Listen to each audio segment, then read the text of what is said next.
Pemirsa, Bali belum bergerak lurus dalam upaya pemulihan ekonomi akibat pandemi COVID-19.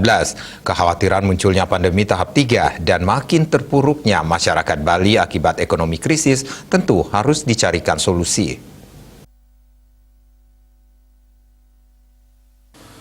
Kepercayaan dunia internasional terhadap pariwisata Bali harus dibangun. Saat ini Bali berada pada zona risiko rendah atau kuning. Selain itu, dengan capaian vaksinasi yang sudah hampir rampung, Bali saat ini sedang melihat efektivitas vaksin. Apakah vaksin yang dijalankan sudah efektif untuk menekan angka kematian maupun lonjakan tingkat hunian rumah sakit? Menurut ahli virologi FKH Universitas Udayana, Profesor Dr. DRH I Gusti Ngurah KD Mardika, meski capaian vaksinasi di Bali sudah cukup tinggi, namun menurutnya terkait syarat penerbangan yang mewajibkan penumpang menggunakan hasil tes PCR sudah sangat tepat untuk diberlakukan.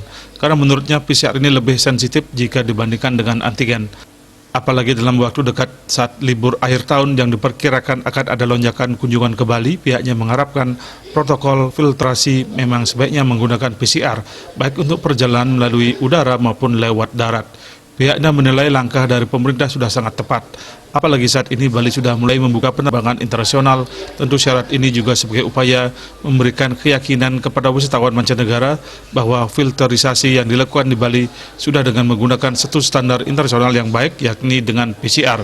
Pihaknya mengharapkan dengan fasilitas PCR yang ada saat ini di Bali tentu harus dilakukan persiapan atau dilakukan peningkatan kapasitas uji untuk memfasilitasi apabila terjadinya lonjakan kunjungan ke Bali. Bali Post melaporkan.